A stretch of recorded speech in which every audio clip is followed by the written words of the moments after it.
Hi, and thank you for watching show number 75. Today's 8/27/2023. This is DJ Chris in the Trusty RV in Lodi, and TargetedWest.com is the website to check out. That's who we are. We're a peaceful group, and of course, the opinions of our guests are their own and not of Targeted West. We are nonviolent or trying to spread violence. We're a peaceful work group that gets together to talk about technology. And tonight we have ShP with us, and we'll be with her in just a moment, but I have a message from my supporter here in the land of the TIs. We have a spot. Here we go. Check it out.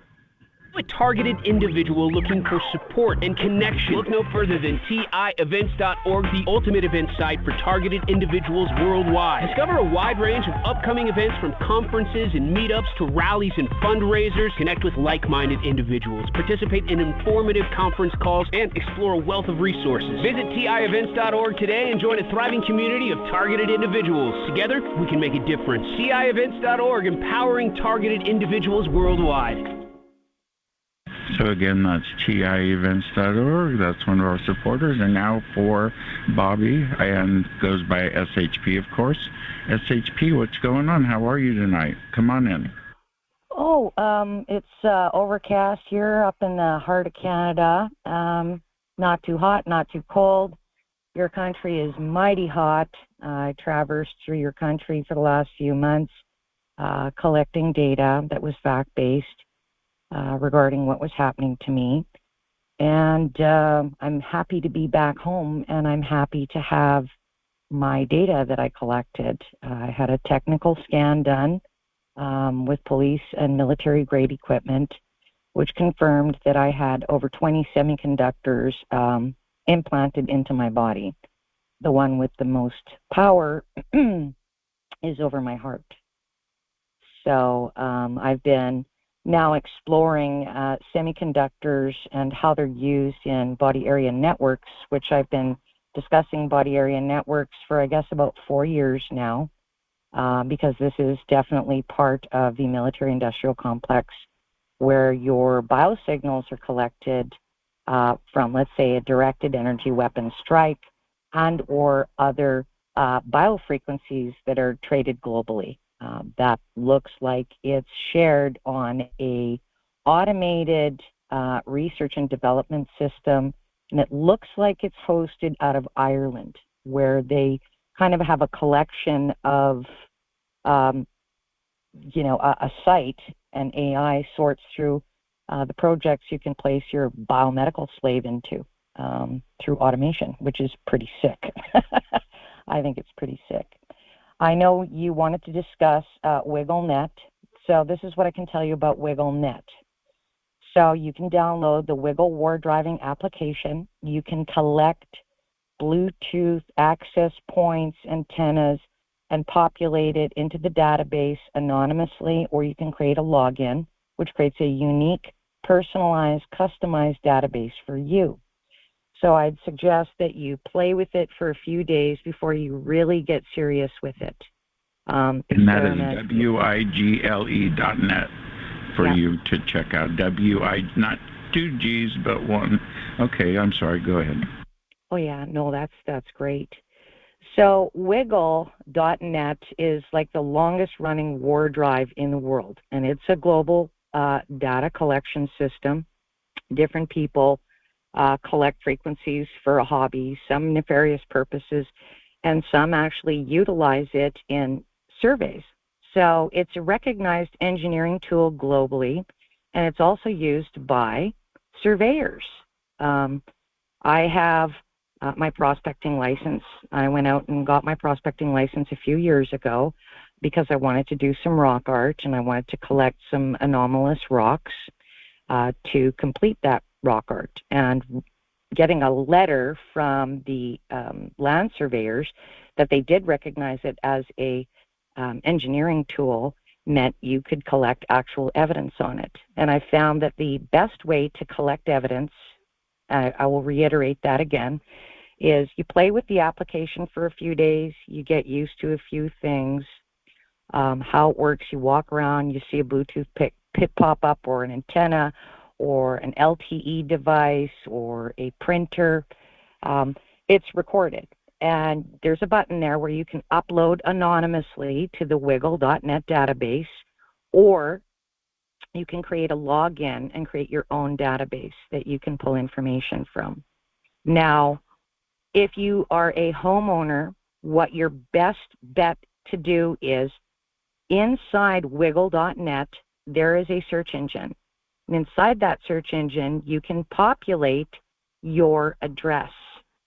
And you can see if somebody on the Wiggle Global War Driving Network has been recording data in your environment. And I have found that someone's been recording data in our environment, personally, for my mother's property. And the beacon, the primary beacon access point, I guess, is in the middle of the field.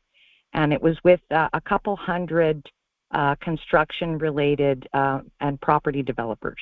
So she's been going through a lot of harassment for her property, and I end up finding co-locations to me to flooring, cement, commercial landscapers, and related construction entities co-locating with me. Now, I'm not a construction person, and we lived like 5 hours from my mother's place.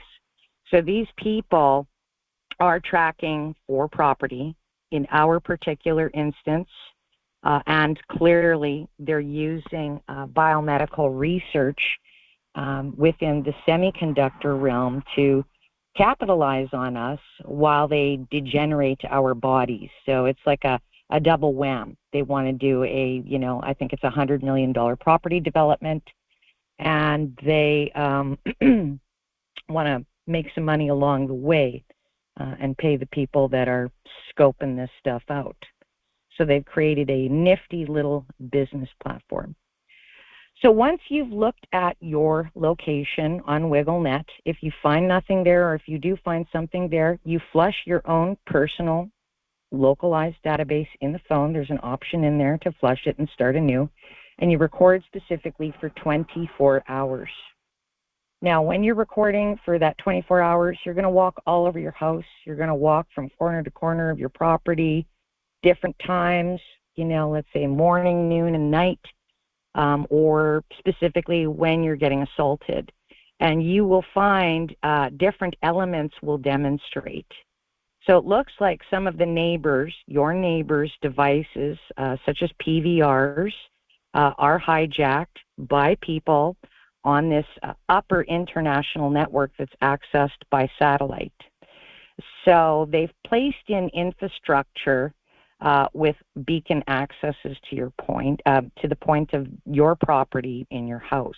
So you're triangulated, right? And it will show up. One time I recorded a Russian satellite that was rebroadcasting medical information to a remote classroom in another part of the globe, which was pretty stunning. Now you're wondering, how do you get that out of a Bluetooth device? Well, there's different applications you can actually utilize in combination with that.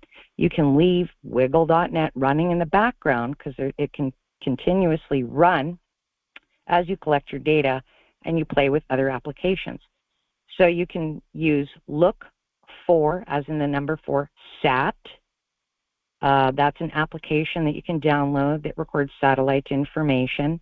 And what I've found is these people are hacking you actively, and they start to panic when you pick up a amateur ham operator satellite. So they will remove it from your database in look for SAT. So you have to continuously re-add it. What you can do is you can record the look for SAT and watch them disappear in real time. I can add to YouTube or wherever. You can add commentary to it or just be silent. And it's very fast, so you'll have to stop and pause to look up the satellite. So there's a whole bunch of different satellites with different capabilities, and you can Google these satellites. A really good search engine is Gunter's SAT page, and he gives you all the specs on it, who can have access to it, how much it costs to rent access and time to a specific satellite, because these are usually rented in blocks of time for amateur or other types of operators that want to have satellite access. Now, on your property as a targeted person, you're going to have something, you'll find something called an NG nested hub. So what you'll pay attention to inside of those MAC addresses, an NG nested hub is like a beacon access point, and they can have it go for miles and miles and miles. They're used in small business. I can't remember the name of the device off the top of my head that they use, but it's cited as being used in body area network data collections. So from there, you can add different beacons. They can pony off of your neighbors' houses. They can pony off of different people's properties all the way to their property. Now, at the end of the tail string, let's say the MAC address is 80.3b.5c.02. So these nested hubs always start within their number systems as 01 at the end of the MAC address. So it can go from 01 all the way up to like 80, right? Depending on how many access points that they need to be able to communicate and collect the data at their local residence. Now, once you have a MAC address, there are websites you can look up as to what these are. One website is showdown.io, and you can populate inside that search engine the MAC address. So let's say the MAC address is 80.3b.5c.02. You can get a false positive in there.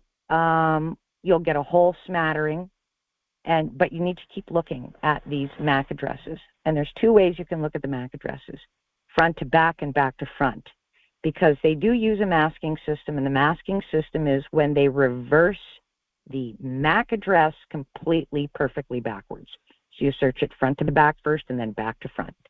Once you have a narrowed search with one result, or let's say two results within the Showdown service, you're going to click on that search function in there, and you're just going to keep clicking around and see who these people are. Who do they communicate with? What's the name of the company? Now, if you find the name of the company, or if you find sensors, they usually use home kits. So they refer to them as home kits, and these are sensors that are placed into a victim's environment. So it'll say, you know, over by the tree, you know, kitchen, laundry room. It'll have them very specifically labeled. So you can go back and scout over these areas because you know you have a node or a sensor in your environment from these home kit sensors. And if you have an older house like we do, there should be absolutely no sensors in your home. So the conclusion you can draw is, okay, somebody has broken in or placed in infrastructure prior to your arrival or moving into the residence, right? So now showdown.io is one search engine you can search on. Another search engine you can search on is a Chinese search engine called Zoomeye, ZOOMEYE. So just Google it, you can find it, and you can play with looking at MAC addresses in there. You can also Google MAC addresses. MAC addresses are just like an IP address. They're traceable. The ones that have the most expertise in tracing their locations are clearly police, clearly military. It looks like that military applications usually route to Germany in a masking system. So when you reverse it, you can usually find the name of the company. Now let's say you find the name of the company and it's asshole.com, right? So you can go to asshole.com, check asshole.com out and see what it's like. And then you can actually go into FCC ID lookup. Now, the Federal Communications Commission of the United States provides or allots the allocations within radio frequencies, and these always relate to Bluetooth device capabilities. So if you look up the company that you've searched on FCC, you can actually go and look at the devices that they've taken patents out on and registered them to. So when you peel them back, inside of the documents that are public information, unless it's military, it's going to show you blank, right? It'll indicate that, this is a microwave satellite high-speed transmission used by NATO, used by departments of defense. It will indicate that in the FCC, and it will provide a blank result. So you can say, okay, you got a bingo on your property. Shouldn't be military on your property, right? If you're not military breadwinner and you're not in a war zone. But from inside these documents, you can peel them open, and what you're going to typically look for is Bluetooth or antenna transmitters. What they appear to do, what I've recorded, is these people will be from another country. One, I'd written this up quickly for Chris, so he can maybe post it somewhere. One antenna was actually registered in the United States, taken out in Canada, and the owner was actually in Italy. So they play these games. I guess they utilize it as a masking system, because the logical thing would be, if you are an inventor of a device, you will register your patent and you're not afraid of anybody knowing who you are and where you are. So the FCC stuff is not a mystery. It's easy once you believe that you have the ability to read, you have the ability to drive a vehicle. This is as easy as taking a walk. You just have to look. Now, inside of this wonderful database, I'm going back into the database that you've downloaded from WiggleNet, you're refining it. It provides GPS coordinate locations. Now, let's say you have a matching device on the network, and it's matching to, let's say, 5 other locations. Some people can name their devices. As you know, you can name it to whatever you want to be, Frank's Hot Dog Stand, Pyromaniac, I've seen that. I Hardly Know Her. I mean, you find some very funny names of things that people customize. Now, you can match the names of these devices, and you can trace them, these Bluetooth, antenna, or MAC addresses, to a neighbor's house or to someone right across your city, if you know how to sort fields within the Excel databases, because they're all sortable.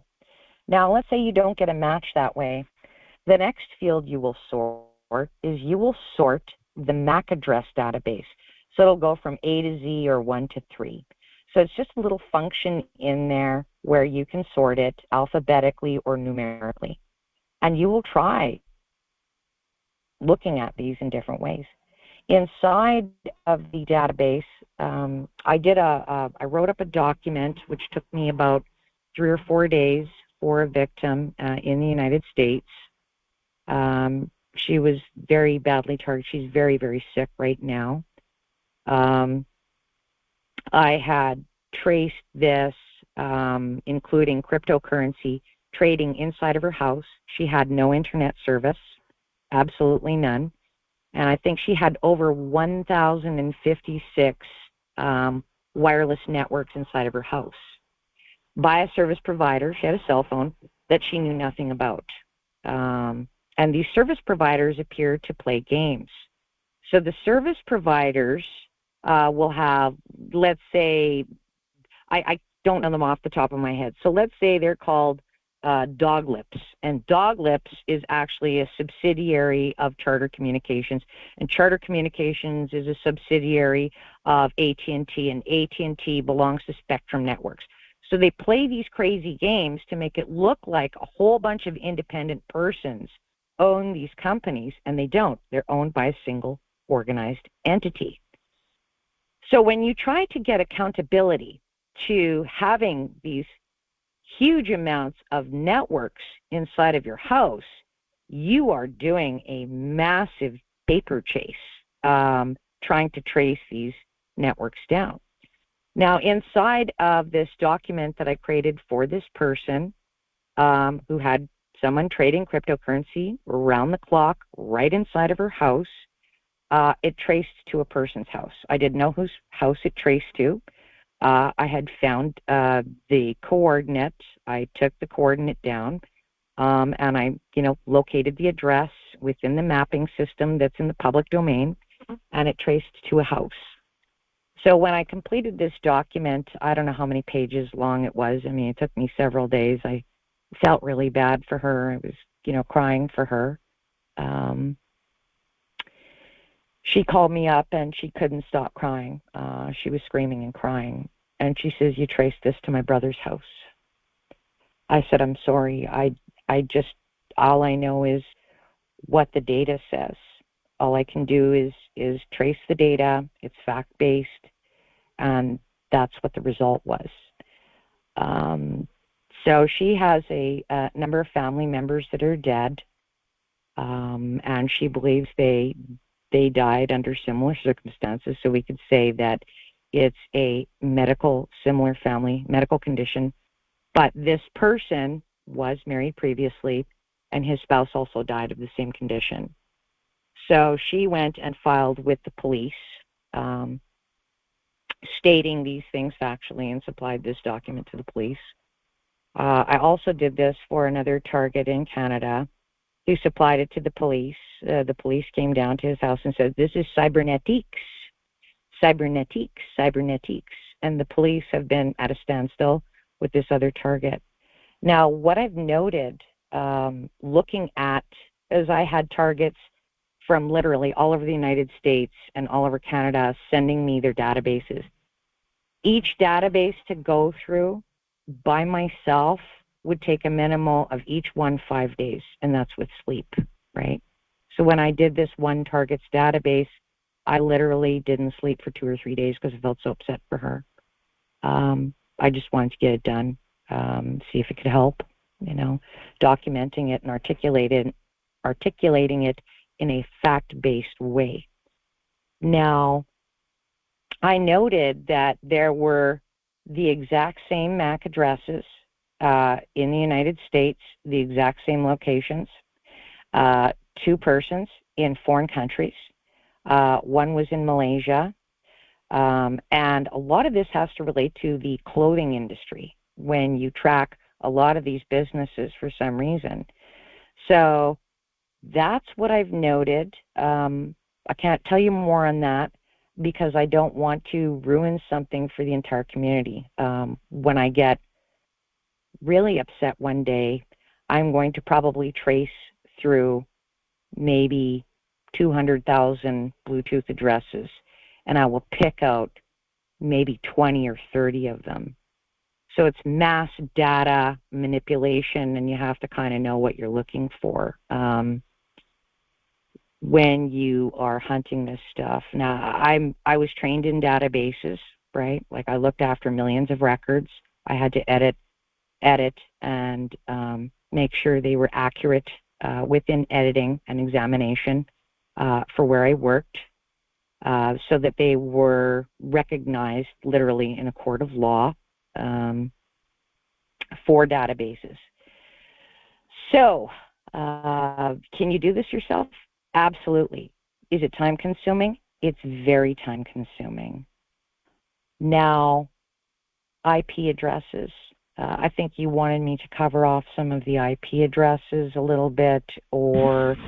Yes, please. And then we were going to ask you if you've considered or will you be planning on removing your own implants. That was a question from the audience through email. Well, I'd love to have I'd love to have these things removed. I have to find someone to remove them, right? I approached my doctor a few years ago when I'd ordered my medical records and found one where I have chronic pain in my shoulder, and I asked him to remove it. And he literally just kind of blew up on me and said, no one in Canada is going to remove it. You're crazy. And I was really upset. That was the end of a 20-year relationship. Now, I didn't understand what was happening to me. Nobody had ever told me that this type of thing was happening all through time. I was given many narcotics. I was given narcotic pain cream. I've had surgeries just dealing with this chronic pain. So when you find that you have 20 semiconductors, and when you are going for a scan and you're being electrocuted, and you've asked your doctor for a removal when you live in the land of socialized medicine and they refuse to remove it, you know there's a problem. I found that in the United States, your country seems to be much more supportive of victims and has a more cohesive feel to it. I'll call it a feel. More doctors are apt. Maybe it's because they're worried about their own intellectual property that they've claimed in your body being discovered, and they want to, support you having some form of removals. But I believe that having removals in another country is probably the only answer. And the only way I'm going to be able to have that done, I'd like to have that done on camera, video recorded for sure, so that other victims in the world can see that this is a factual thing inside your body. If it demonstrates on MRI, X-ray, etc., it can be removed, right? If it's sending a signal, it needs to be removed. So will I get them out? I don't believe no one's going to be taking them out in Canada. I don't know who I can go to in Canada, right? Or the United States. Yeah, there isn't anybody that would do that. So in the United States, I was told by this professional that there was 2 doctors willing to help me because of the amount of devices in my body. And I haven't approached them yet because I was terribly homesick. I had been gone for a couple of months. My spouse and dog and I haven't been apart for more than a few days, like in over a decade. So doing this journey for me was very emotionally draining, and waiting for the results took almost 2 weeks longer than what I was told. So it was like the time was ticking backwards. I don't know how else to explain that, but I would love to have. Someone in the chat room said Dwight Magnum went to Madrid, Spain, and had his implants removed. I didn't know that. Oh, really? Yeah, they just shared that with you. So we're a work group, so we share. Yeah, that would be great. I'm going to try to take a print screen of that. Dwight Magnum had several removed in Madrid, Spain. Asked, do you know if it was affordable? Like I'm on a fixed income, right? I'm not a wealthy person. Otherwise I would have, flown everywhere instead of driving in a farm truck throughout the United States. They said that was many years ago, and we wouldn't know the details of it, but if Dwight Magnum's available, if he's still around, then we could probably contact him on that. Yeah, I'll be definitely looking him up. That would be great. I would like to have this ended. I don't believe that this new form of human trafficking, because I am a small, i.e. large business, for someone who's making money on my body, who's taken from my life, and these things are occurring to many people. And it definitely involves departments of defense. It definitely involves transmissions to specific doctors in the United States that I've actually recorded in my computer. some doctors and medical facilities and research facilities and institutions in Canada. Recorded evidence and took the government to court and won. Wow, Dwight Magnum.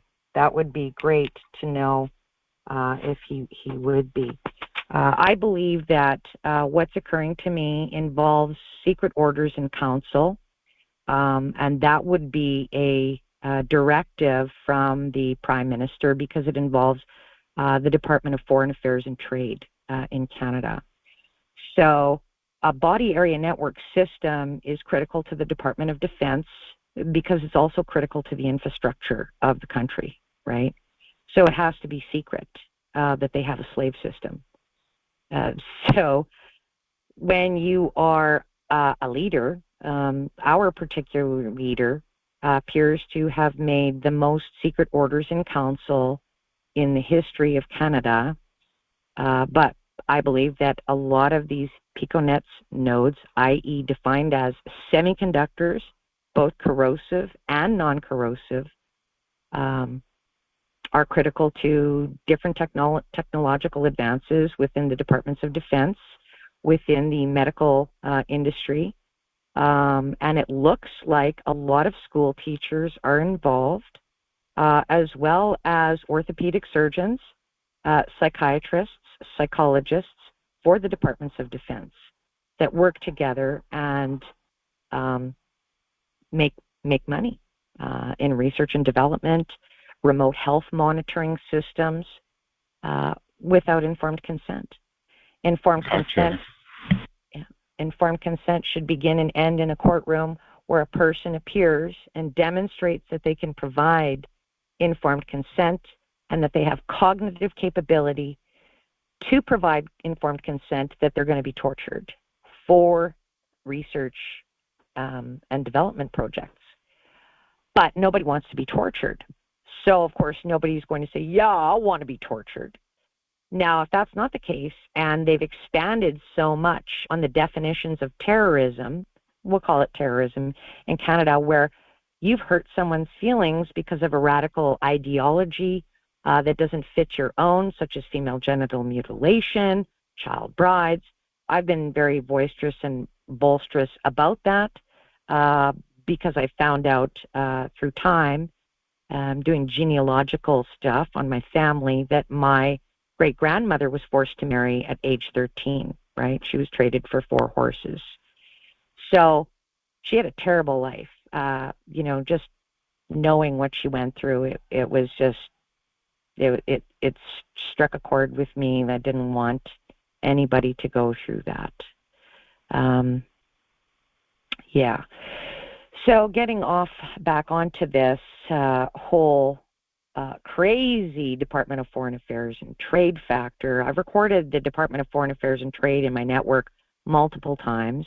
I've recorded that there is a program in Canada called Project 112 In Vivo Body Area Network Surveillance Systems.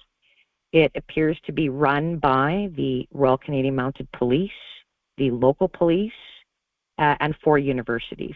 So one is, I guess, they're working with the Departments of Defense, and that would be the University of Manitoba, the University of Alberta, and I can't remember what the other 2 universities are, but I do believe that this also goes to the University of British Columbia, who looks after, because I found them in my browser one time in the developer tab, but I didn't want to learn another technological tool. I find the developer tab, which is your browser, very nauseating to go through the script in there. And when you try to print screen it and record it, I didn't want to take a bunch of courses on it because I wanted to compile a lot of fact-based information.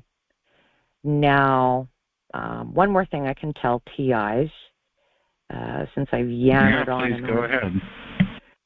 You can collect some fact-based evidence which is relevant to sanctions lists and may be a special access program which is loaded with bunk in relation to you. and that's the OFAC. So the OFAC analyzer is the sanctions list. So you can actually register on there with an Apple ID, free for a few days, and you can run a query on your name and your social security number or social insurance number, and that demonstrates whether you have terrorists accessing your social security number or whatever. So I can say I did find one targeted leader.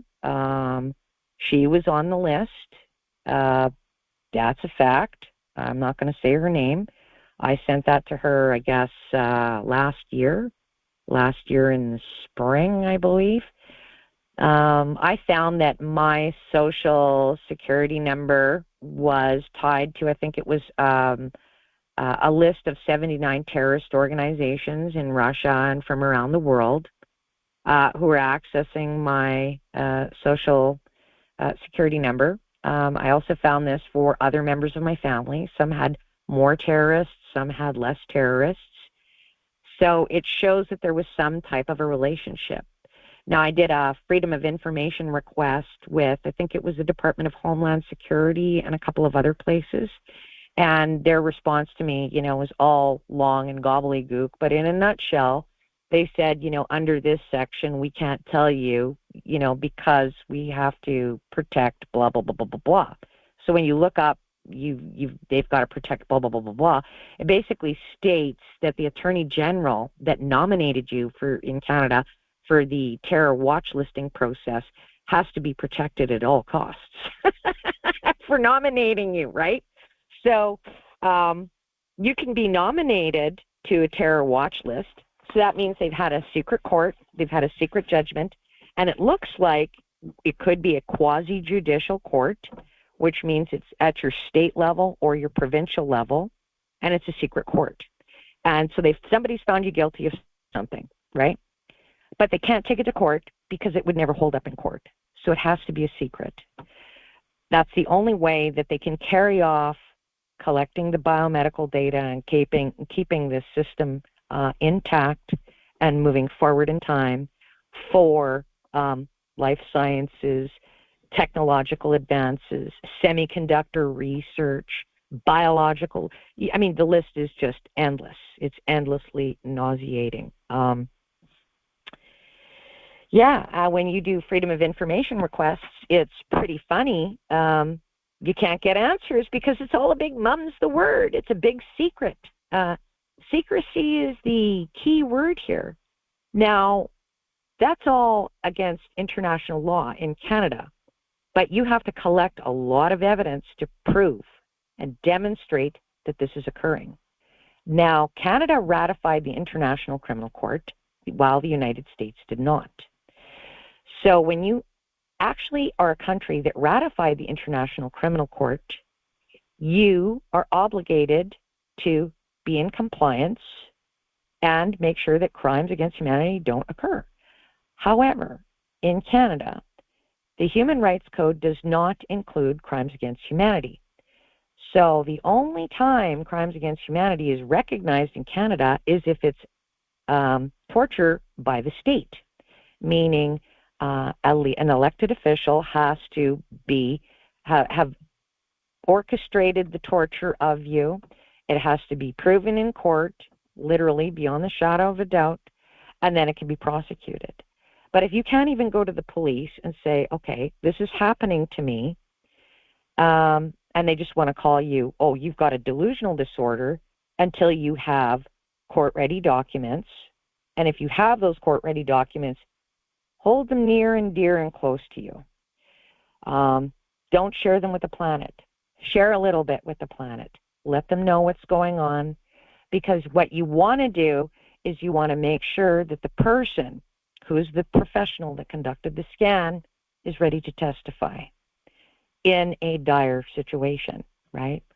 If you can't find the person to make the removals. Now, in Canada, Human Rights Commission does not recognize crimes against humanity. There's no crimes against humanity reporting, literally, in Canada. So that means that different military contractors can come into Canada, whether it's from the United States or different countries, and conduct their business, which involves non-state torture.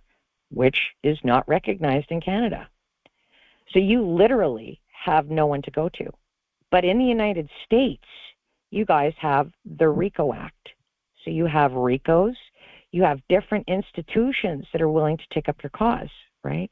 I've approached Amnesty International several times. Several times, I guess about 4 or 5 times at least. And I have fact-based stuff. These people don't even call me back. They don't even follow through with anything, right? That's crazy. By the way, we have 5 minutes left until we start taking questions from the audience. Oh, yeah. So who do you go to in Canada? I wish I knew. Who do you go to in the United States? I wish I knew.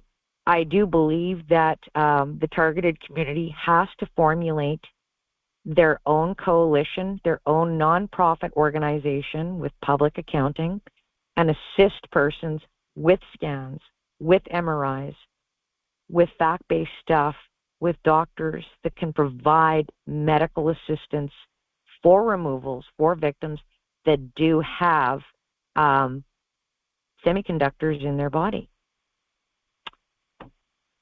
So I'm hoping I articulated well enough for you guys to follow me with a bunch of this stuff.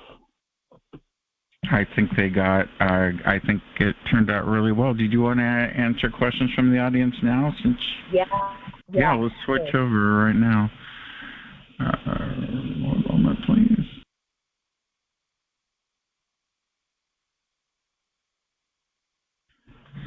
Okay, everybody's muted. You can ask SHP a question if you'd like. We now have the microphone open, so come on in. Hi, this is Tanya from Arkansas. My fan too loud. Let me turn it down. How you doing, DJ Chris? I'm good. Good. I wanted to ask her, what is the name of the website that she just mentioned to look up your information if somebody is using your Social Security number?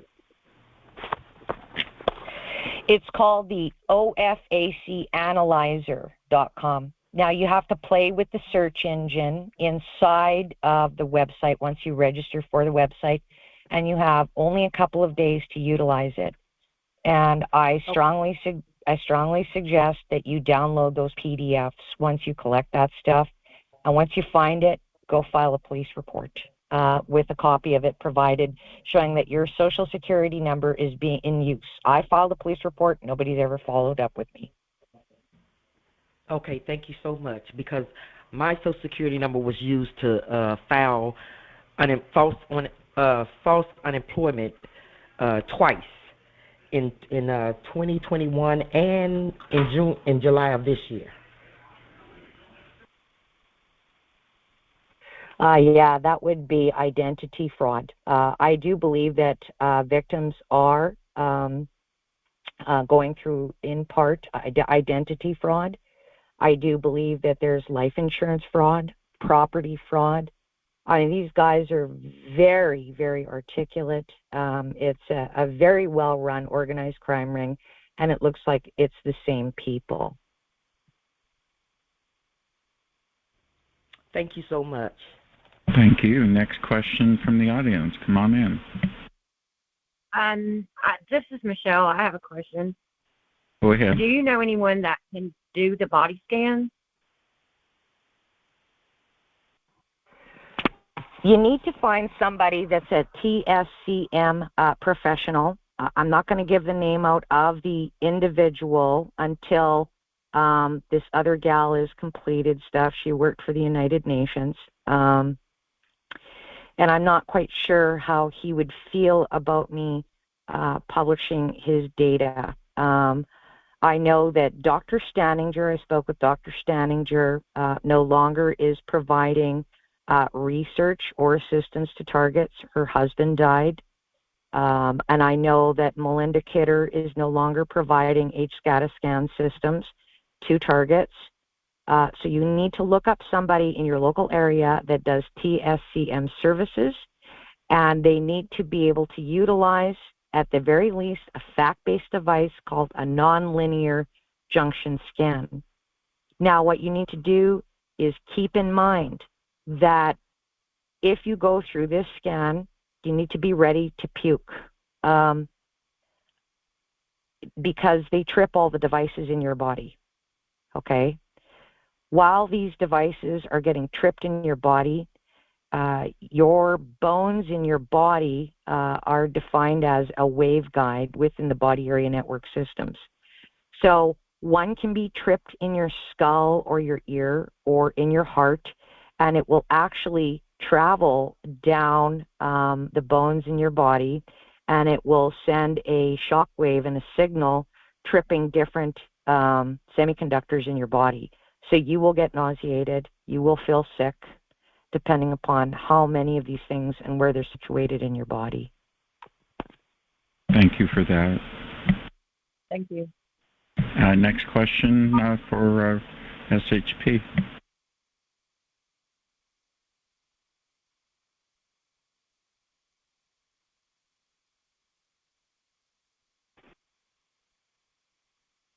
Any Hi, more Bobbi. questions? Kate. Oh, come on in.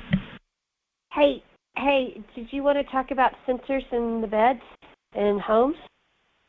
Oh, at yeah. all? Yeah, thanks for reminding me about that. Yeah, Okay. so today I was traversing and looking through the body area network research programs that are going on in Canada. And today I found a document, I told you and Katie about it, that these people do put sensors in your bed. They articulate it in this document because in order for them to collect the data, they have to have the recording system somewhere in your environment that can relay communications to who's ever cruising on by or to satellite, etc. So from there, they are in your bed. I'm going to provide that document to Wes in an email attachment. I sent it out to another victim in Canada because he had built his house, and it's just absolutely loaded with smart technologies collecting with these sensors. Home kits. Well, thank you, Katie, for that. Did you have more questions? Not at this moment. I'm just enjoying listening to Bobbi. I tried to look up the OFC utilizer. Either I'm spelling it wrong or I'm being blocked, so I can't get in for the Social Security number. I just tried to look that up. Let I'm me try having to problems. let me try to pull it up here right now. What I believe is true is that it's a special access program that a lot of victims are in, meaning this, if it's a special access program, you have to be a person with some pull or small business that is in relation to biological or life sciences, with connections to I guess different pensions and or entities that can record the data, bury the money, use cryptocurrency, etc. So let me look up OFAC analyzer. So the website is you can go to www.ofac- Okay, hold on 2 seconds. OFAC dash analyzer.com.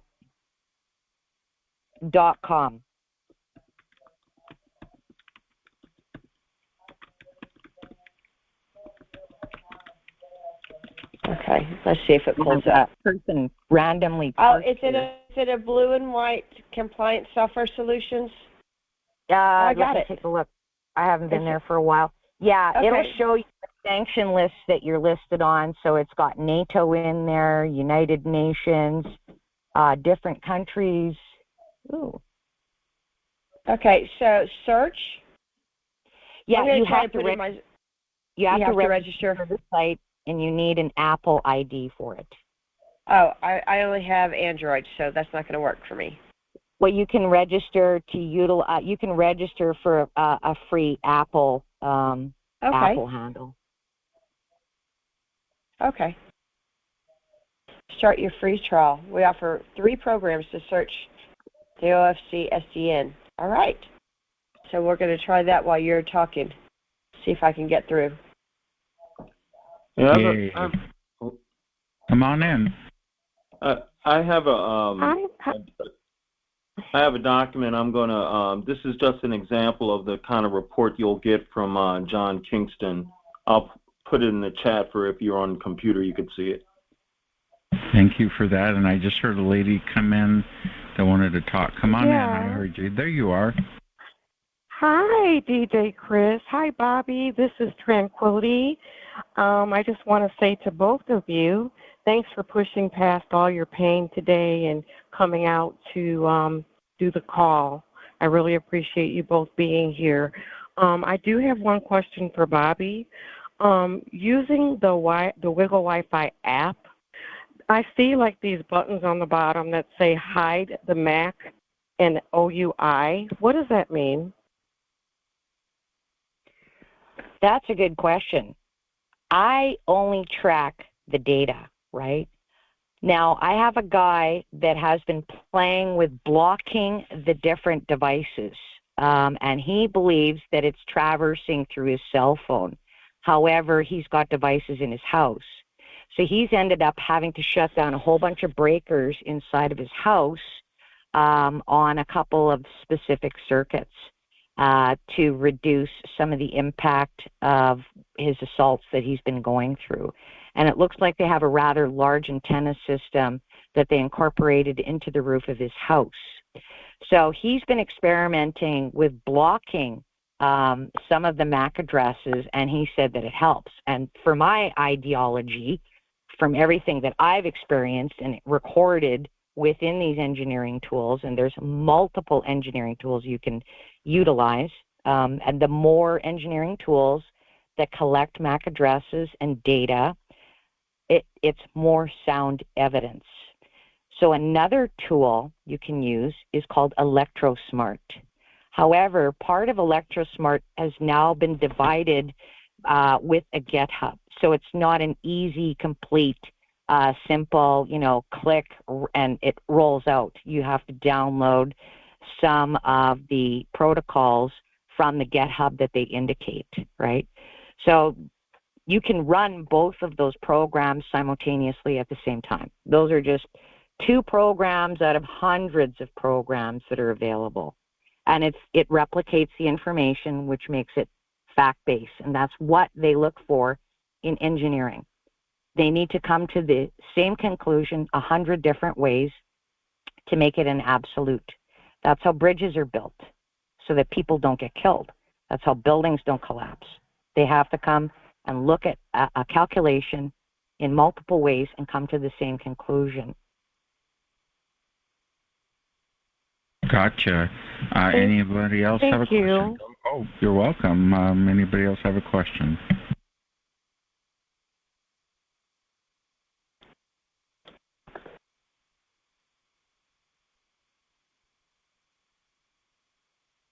Okay, well, next on our list is just real quick as we conclude our interview with ShP. She can still stay and hang out with us, but I do need to get a word in about the TI Book Club.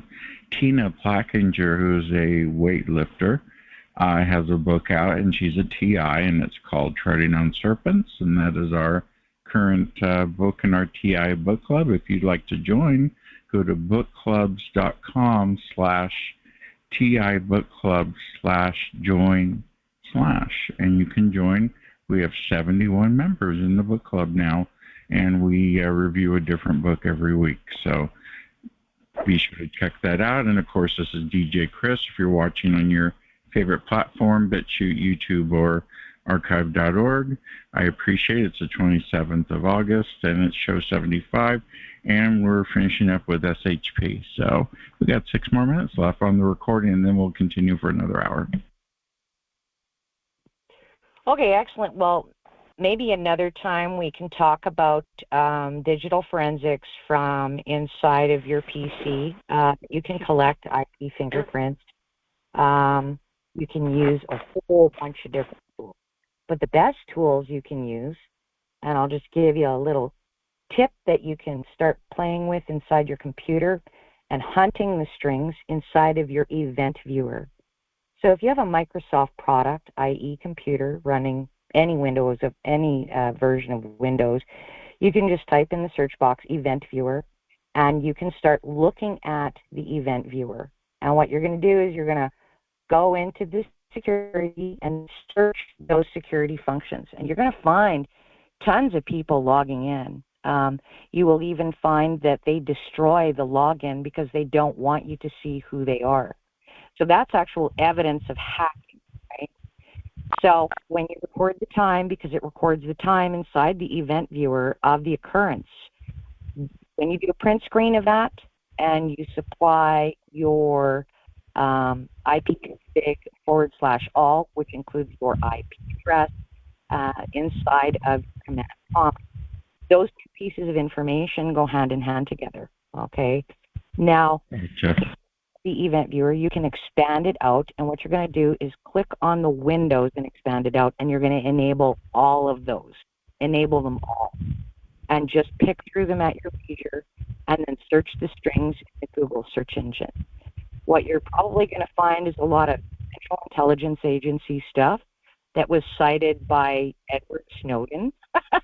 You're going to find a lot of Patriot Act applications and software and stuff that will be showing up in reference to in the Google search engine. And they're pretty sneaky how they show up. Now, if you search the string inside the Google search engine and you find nothing, click on images and then click on videos. And you will find some consistent things. You will find cryptocurrency. You will find Beyonce.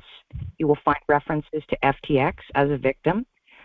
Literally, the FTX. Think about that. Your IRS is hunting and trying to litigate FTX for $44 billion, that's with a B, $billion in lost taxation stuff. And somehow these people are generating hidden cryptocurrencies within this modern human trafficking system. That's wild. Thank you, Bobbi, for the interview. That was great. SHP, do you have an email that you can give out, or if anybody wants to contact you, they'll go through me? Yeah, if they can just go through you, that would be great.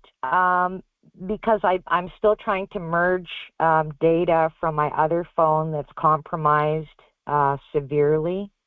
Okay. If you want to get a hold of SHP, do that through me. My email address is djchris@targetedwest.com. We have 3 more minutes left in the recording, and then we'll be here for another hour with the recording off. Bobbi, hi, Chris. Hello, Krista. How are you? I'm okay, I guess. I hope everybody's doing well and staying strong.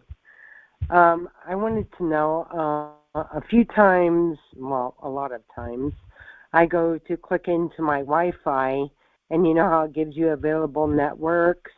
Well, it's coming up as Lead Home 2.4, NSA, Surveillance Van 24. It'll say Surveillance Van number 2. It will give Soccer Ball Arlo, and I looked up Arlo, and it's like a home security system with cameras and stuff, hidden cameras.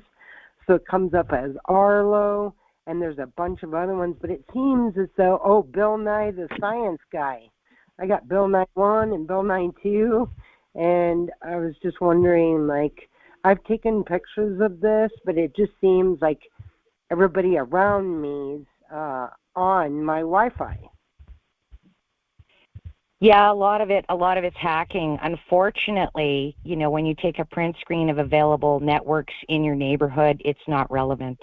What is relevant is what is coming inside of your computer. And inside of your computer, you have gold. Because the doctors that access this stuff are using, it's called remote sensing. So you can Google remote sensing, and it's part of mesh network medical surveillance systems. And the first time I recorded it, I believe it was with UCLA, university, I guess, in the United States. And it was, I think, with several Chinese scientists. And boy, they were scrambling to try to clean that up after I'd recorded it. I'm going to go ahead and end the recording now, but you can continue. Thank you for listening to this recording, and we'll be back next week.